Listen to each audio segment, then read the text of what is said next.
He threw away enough food to feed a whole street without blinking. The words did not echo in the ballroom, but they lingered in the silence that followed his command, sharp and cold as the crystal glasses lining the tables. Adrian Blackwood stood at the center of his mansion, his expression unreadable as he adjusted the cuff of his tailored suit. Around him, the last guests of the evening drifted out, their laughter fading into the marble halls. The long dining tables were still covered with untouched plates, perfectly arranged meals that had barely been touched. Steak cooked to perfection, fresh bread still warm, desserts untouched like they had never been meant to be eaten. Adrian glanced once, then turned away. "Dispose of it," he said calmly. "No hesitation." No second thought. The staff froze for half a second, then moved. Orders in this house were never questioned. In the corner of the room, Lily Brooks stood still, her hands wrapped around a silver tray. She had spent the entire evening serving people who barely looked at her, refilling glasses that were already full, clearing plates that still held more food than she would eat in a week. Her eyes drifted to a plate near the edge of the table. A full meal, untouched, still warm. Outside, through the tall glass windows, she could see shadows moving near the gates. People who did not belong to this world. People who would have looked at that plate like it was a miracle. She swallowed hard. The sound of dishes being cleared filled the room, the quiet efficiency of workers doing what they were told. One by one, the meals were scraped into large black bags. Perfect food reduced to waste in seconds. Lily tightened her grip on the tray, her knuckles turning pale. Something inside her refused to accept it. Without a word, she moved. Quiet, careful, invisible. She stepped toward the edge of the table, her movements blending into the rhythm of the staff. One plate, then another. She transferred them into a container she kept hidden beneath her cart, an old plastic box with a lid that did not quite seal properly. It was not much, but it was enough. Enough to matter. Her heart pounded as she worked, each second stretching longer than it should. She did not look up. She did not want to see if anyone was watching, because if someone was, she already knew what they would think. Not kindness, not compassion, theft. Before continuing, comment where in the world you're watching from and make sure to subscribe because tomorrow's story is one you cannot miss. Lily slipped out through the service hallway, the bright lights of the mansion fading behind her as the cold night air wrapped around her shoulders. The world outside was quieter, darker, real. Near the iron gates, a small group of people waited, their faces worn, their hands tucked into thin jackets. They looked up as she approached, cautious at first, then hopeful. Lily knelt down, opening the container. Steam rose into the night air, carrying the smell of food that should never have been wasted. "It is still warm," she said softly, offering it forward. No speeches, no judgment, just a simple act that cost her everything. Behind the glass walls of the mansion, unseen by her, a pair of eyes watched. Adrian had not left, and for the first time that night, something about what he saw made him pause. The cold air lingered long after Lily walked away from the gates, but the warmth of what she had done stayed with her, fragile and fleeting like a small flame in the dark. She did not look back. She could not afford to. In her world, kindness was something you gave quietly and forgot quickly, because holding on to it only made the consequences harder to bear. By the time she slipped back inside through the service entrance, the mansion had already returned to its silent perfection. The last traces of the party were gone. The tables were cleared, the floors polished, every sign of excess erased as if it had never happened. But not everything had been erased. "Lily," the voice cut through the hallway before she even saw him. Mr. Hargrove, the head butler, stood near the doorway, his posture stiff, his eyes sharp in a way that made her stomach tighten instantly. He was not a man who raised his voice. He did not need to. "Come with me." Lily nodded slowly, her fingers curling slightly at her sides as she followed him down the long corridor. Each step felt heavier than the last. She already knew. Of course she knew. They stopped outside a small office near the back of the house, a place reserved for staff matters that were never good. Inside, the lights were too bright, the air too still. On the desk sat a single object that made her chest tighten. The container. Her container. The lid was not fully closed, just like always. Mr. Hargrove stepped aside, letting her see it clearly. "Would you like to explain this?" he asked, his tone calm but unyielding. Lily swallowed, forcing herself to meet his gaze. "It was going to be thrown away," she said quietly. "I did not take anything that was not already being discarded." His expression did not change. "That is not your decision to make." The words landed heavier than any accusation. Lily felt the weight of them settle in her chest, pressing down on the small sense of certainty she had carried just moments ago. "There are protocols," he continued. "Standards. If every staff member decided for themselves what rules to follow, this house would fall into chaos." Lily lowered her eyes, her voice steady despite the tremor she felt inside. "I was not trying to cause trouble." "Intent does not change the action," he replied. Then, after a brief pause, he added, "You were seen on the security cameras." Her breath caught for a fraction of a second. "Not surprise, just confirmation. The footage has already been reviewed," he said, "by Mr. Blackwood himself." This time, the silence that followed felt different. Heavier. Final. Lily's heart skipped once, then steadied. Of all the possible outcomes, that was the one she had not allowed herself to think about. Adrian Blackwood had seen it. Not just the act, but her. Mr. Hargrove folded his hands behind his back. "He believes your actions raise serious concerns about trust." The word trust echoed louder than anything else. Not kindness, not necessity, trust. Lily nodded once, slowly, as if accepting something she had always known was inevitable. "I understand," she said. She did not argue. She did not plead. Because there was nothing she could say that would make sense in a world where food could be wasted without question, but taking it to feed someone else was a violation. Mr. Hargrove studied her for a moment, perhaps expecting resistance, perhaps even hoping for it. But there was none, just quiet acceptance. "You will report back to your duties tomorrow morning," he said finally, "until a final decision is made." Lily blinked, caught off guard for the first time. Not fired. Not yet. A pause. A test. "Yes, sir," she replied softly. As she turned to leave, her eyes flicked once more to the container on the desk. It looked smaller now. Insignificant. But she knew better. Because somewhere beyond the polished walls of that mansion, there were people who had held that container like it meant everything. And somewhere else, in a room she would never be allowed to enter, a man who had everything was now questioning something he had never needed to question before. Upstairs behind closed doors, Adrian stood alone in his study, the security footage paused on a single frame. Lily kneeling near the gate, her hands offering the food without hesitation. He watched it again, and again. His jaw tightened slightly, not in anger, but in something far less familiar. Discomfort, because for the first time in a very long time, he was not sure if he had just witnessed theft, or something he had long ago forgotten how to recognize. Morning arrived quietly, but nothing about it felt new. The mansion stood exactly as it always had, polished and untouched, its tall windows catching the early light like nothing inside had ever been questioned. Lily Brooks stepped through the service entrance with the same steady pace she always carried, her uniform pressed, her expression calm. But beneath that calm, something had shifted. Not fear, not regret, just awareness. Every step she took felt watched, even when no one was looking. The memory of the container sitting on that desk lingered in her mind, along with the words she could not forget. Trust. It echoed with every movement she made as she returned to her duties, clearing breakfast plates that were barely touched, wiping surfaces that were already clean. The routine had not changed, but she had. In the main hall, other staff members moved around her, their voices low, their glances quick and careful. They had heard. News traveled fast in places like this, even when no one spoke it aloud. A maid who took food. A maid who was seen. A maid who caught the attention of the man who owned everything.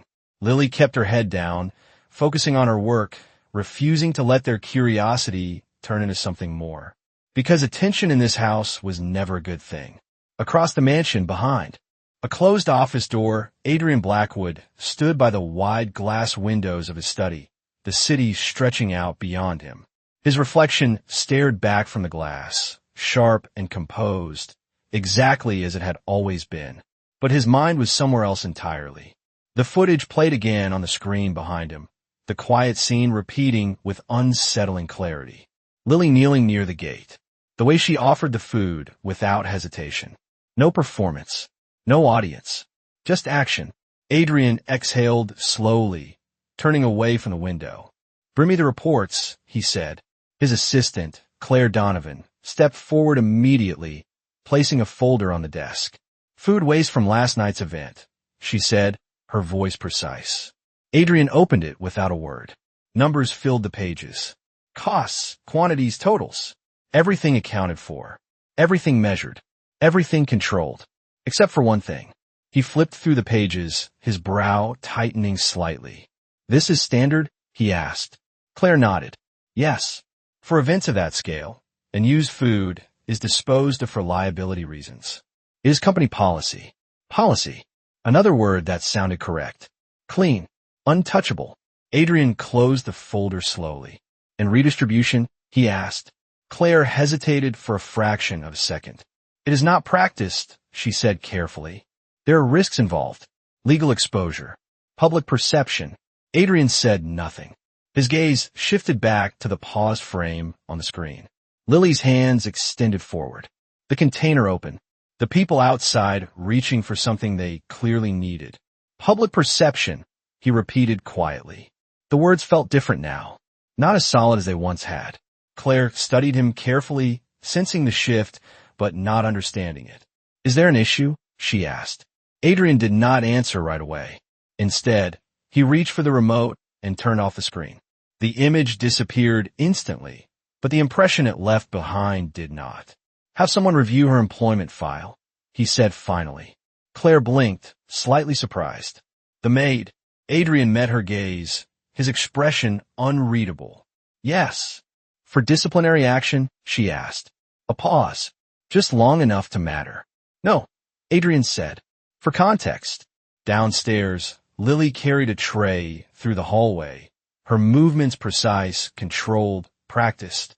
But as she passed by the tall windows near the back of the house, her eyes flicked outside for just a moment. The gates stood where they always had, separating two worlds that never truly touched. Except last night. They had. She looked away quickly, continuing forward. Work first. Always work first. Because in her world, survival depended on it. What she did not know was that in another part of the house, decisions were already beginning to form. Not clear, not complete, but shifting. Because for the first time in a long time, Adrian Blackwood was not looking at numbers. He was looking at a person. And he was starting to wonder if everything he had built was missing something he could not measure. That night, long after the mansion had fallen into its usual silence, Lily Brooks stepped out again through the service door, her breath visible in the cool air as she paused for just a moment before moving forward. She did not carry anything this time. No container, no hidden food, just the weight of the day pressing quietly against her chest. The warning had been clear, even without final punishment. She knew she was being watched now, every movement measured, every choice judged, and yet her feet still carried her toward the gates. Not out of defiance, not even out of hope, but out of habit, because once you had seen hunger up close, it did not leave you easily. The street beyond the iron bars was darker tonight, quieter.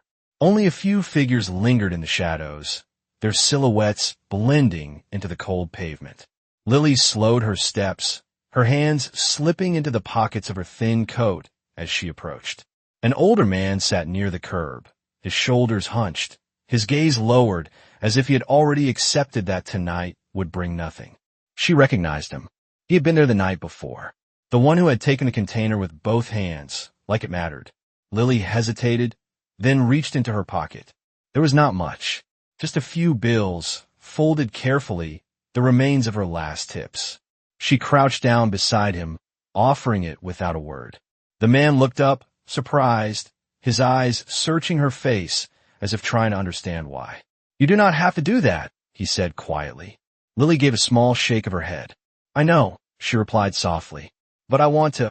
He accepted it slowly, his fingers brushing against hers for just a moment before pulling back, as if even that contact felt like too much to take. "Thank you," he said, his voice carrying something deeper than gratitude, something closer to disbelief. Lily stood again, her gaze drifting briefly along the street, taking in the quiet desperation that lived just beyond the reach of the mansion's lights. Then she turned, walking back toward the gates, her steps steady even as the cold seemed to press in tighter around her. What she did not see, standing just beyond the dim glow of a street lamp further down the sidewalk, was a figure watching her. Adrian Blackwood had never walked this street before. Not like this. Not without a driver. Not without distance. Not without control. But tonight he stood alone, his coat pulled close, his posture unfamiliar even to himself. He had left the mansion through a side exit, unseen, unnoticed, something he had not done in years. At first, he had told himself it was curiosity, a need to confirm what he had already seen. But as he watched Lily kneel beside the man, offering the last of what she had, something inside him shifted in a way he could not explain. There was no audience. No cameras. No reason for her to pretend. And yet, she gave anyway. Adrian's jaw tightened slightly, not in anger, but in something far more unsettling. Recognition, not of her, but something he had not felt in a very long time. He took a step forward, then stopped himself, remaining in the shadows as Lily walked back toward the gates. His eyes followed her until she disappeared inside, the heavy iron closing behind her with a quiet finality.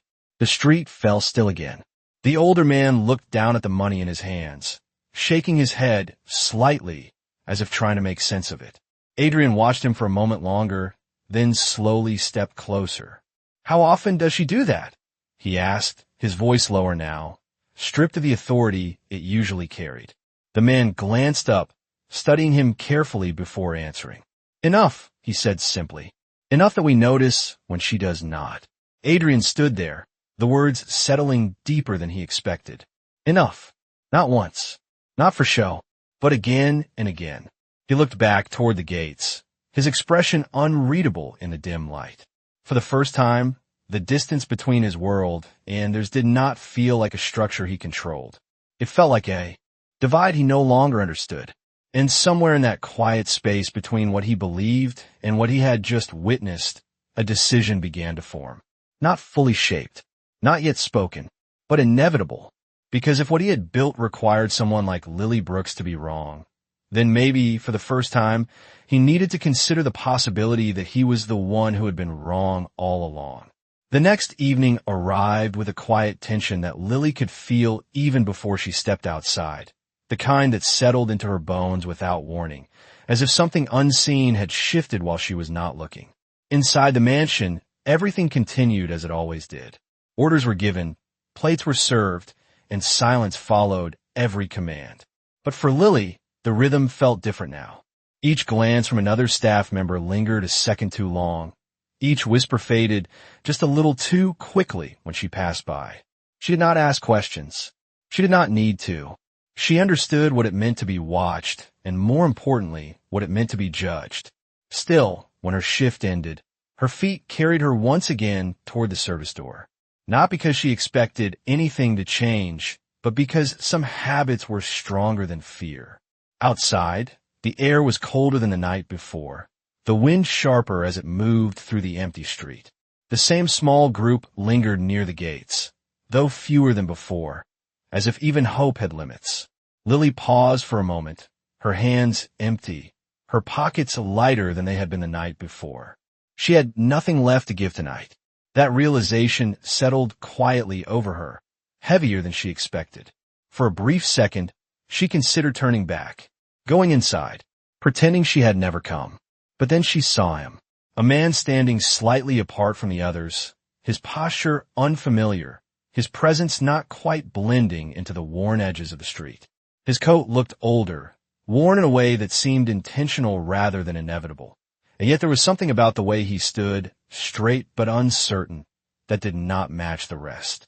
Lily hesitated, studying him for just a moment before stepping closer. "Are you all right?" she asked gently, her voice carrying the same quiet tone she always used, as if speaking too loudly might break something. Fragile. The man looked at her, his eyes adjusting quickly, as if measuring her in return. Adrian Blackwood had prepared himself for this moment. He had chosen the clothes carefully, selected from pieces he had not worn in years, items that would not draw attention, that would allow him to disappear into a world he had never truly entered. But standing there now, under her gaze, he realized how little preparation mattered, because there was nothing about her that felt staged, nothing about her that felt calculated. "I am fine," he said, his voice lower, rougher than usual, shaped by intention, but still carrying something he could not fully mask.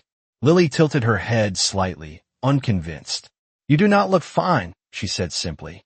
There was no accusation in her words, just observation. Adrian almost smiled, but stopped himself. No one spoke to him like that. Not without hesitation. Not without consequence. And yet she did, as if he were just another person standing in the cold. "It has been a long day," he replied.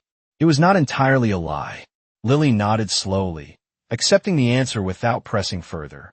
She glanced around briefly, then back at him.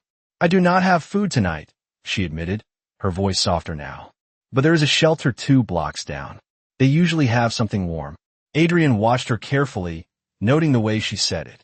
Not as an excuse, not as a way to protect herself. Just truth. "You still came out here," he said, the question slipping out before he could stop it. Lily gave a small shrug, her breath visible in the cold air. "Someone should," she replied. The simplicity of it struck him harder than anything else she had said. Someone should. Not because it was her job, not because she had to, but because it mattered. Adrian looked down for a moment, then back at her, something shifting behind his eyes. "What if they stop you?" he asked quietly. "What if you lose your job?" Lily held his gaze this time, steady and unafraid. "Then I will find another one," she said. "But I would not be able to ignore it. Not after seeing it." Silence settled between them, but it was not empty. It carried weight, understanding, conflict. Adrian felt it pressing against everything he believed he understood about people, about motives, about value. Because standing in front of him was someone who had nothing, and yet gave as if she had everything. And for the first time, he realized that this was not a single moment, not a one-time act. This was who she was. And that realization made what he was about to do feel far more complicated than he had expected. Because this was no longer just a test. It was becoming something else entirely. The wind picked up as the night deepened, carrying with it a sharper cold that settled into the spaces between words, into the silence that lingered after Lily spoke. She stood there for a moment longer, studying the man in front of her, something in his posture telling her he was not used to this world, not used to standing still with nothing but questions and empty hands. Adrian felt it too. The way her gaze did not accuse, did not judge, but still seemed to see more than he was prepared to reveal. He shifted slightly, adjusting his coat, as if the movement could ground him, as if it could place him back into something familiar. It did not. "You said there is a shelter," he said, his voice quieter now, less certain. Lily nodded, glancing down the street, as if measuring the distance in her mind. 2 blocks that way," she replied. "They close soon, but if you walk fast, you will make it." Adrian followed her gaze, then looked back at her. "Will you come with me?" The question came out before he could stop it, unexpected even to himself. Lily blinked, caught off guard for a fraction of a second. People did not usually ask her to walk with them. Not here. Not like this. She hesitated, then gave a small nod. "All right," she said. They began walking side by side, their steps uneven at first, finding a rhythm slowly as the quiet street stretched ahead of them. The city beyond the mansion felt different from this distance, less controlled, less polished, more real in ways Adrian had never fully experienced.